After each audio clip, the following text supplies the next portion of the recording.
In this video, we're going to talk about how to import from outside of Excel into Excel so you can use it for your analysis or whatever else you need to do with it. The easiest way to get data when you have it outside of an Excel spreadsheet is to navigate to where you have it, copy and paste.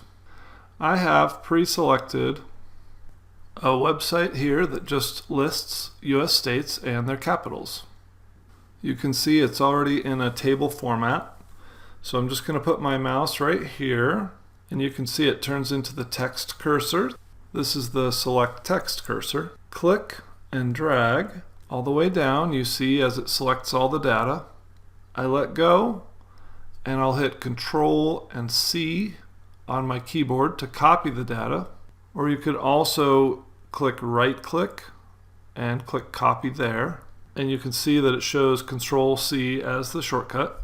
So I have the data copied, and I'm going to navigate back to my Excel sheet. I have my cell selected here in A1, and I'm going to click Control V for paste, or you can just click paste, and there's that data. There are other things that you can do at this point to format it. For instance, each of these still has a hyperlink attached to it, and normally you'd want to remove these hyperlinks from your data to clean it up. You don't want to have hyperlinks in your text, or you might accidentally click on one when you're trying to click in a cell, and that would take you to that website. But another way of getting data, if you don't have the ability to copy it like that, or if you have another data source that you want to look at, let me open up a new sheet here and I'll explain how do you do that.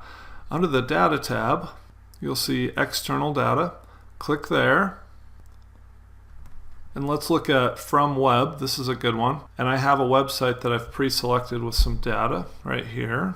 Top 1,000 baby girl names. I'm going to copy the web address here, and then I go back to my Excel and say Get External Data from Web.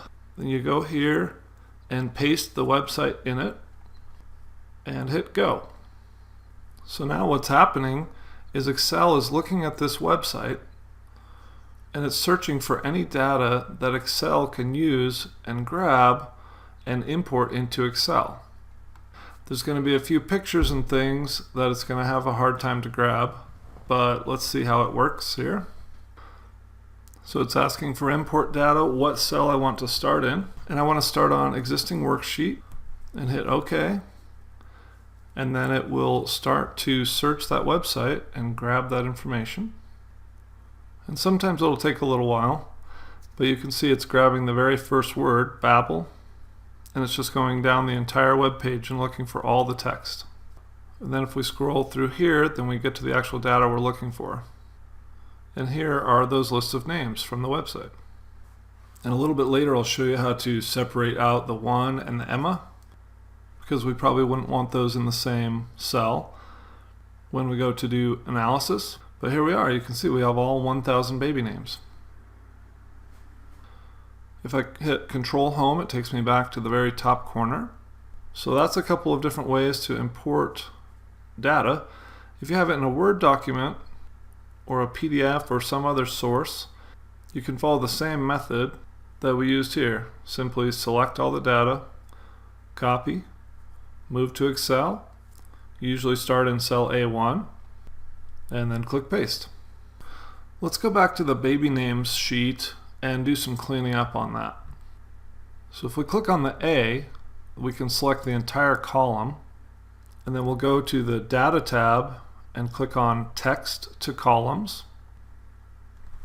And this delimited function here allows us to separate the text based on different factors. And in this case, we'll look at spaces. So we'll go Next, and then for the delimiter, we'll use space. And then we select Treat Consecutive Spaces as one. So if we have 2 or 3 spaces, it'll treat it all as one space. And this shows an example of what's going to happen here. The first section we don't even care about. We're going to delete that later. Then we hit Next. And for now, we're just going to leave this as general, because you can always change the formatting later. And then we'll hit Finish. So now every word that had a space following it, Excel has taken that data and moved it to the next column over. So now, since we don't really care about the top information here, we can just select that. So we're just going to delete all this section. So to delete a row, you can just right click on a row and click delete.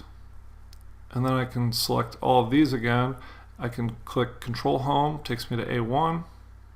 And I can hold the Shift button and go all the way down with my arrow key, all the way down here to row 44. And then go to Home and delete Sheet Rows.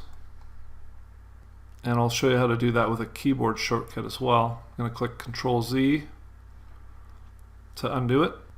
And I can use Alt, H, and then D for delete. And then R, that will do the same thing. So now we have the baby names separated with the numbers in one column and the names in another. However, if I remember right, as you go through your data, you will have grabbed a few other things that you also don't want to have in there. But we don't need these two rows. We'll delete those. And we'll use our keyboard shortcut, Alt, H, D, R, after I select both rows. And we'll just scroll through real fast just to make sure all of our names are there and that we don't have any other data that we don't want in there. And we're just cleaning the data and getting rid of what we don't need. And it looks like we're good with that, but we don't need the rest of these. And we'll select all of those rows. And I've selected more rows than I need to. That doesn't matter, we can just delete them all. And we'll select Alt, H, D, R. Control Home will take me back up to the top. And then the next thing we do is click Save. That way you can save the data you've just imported. So you hit the Save button here, or Alt F S, and Save is right here. And that takes care of importing your data. So that's how you import from a web address and how you copy and paste information from another source, as well as how you clean up your data.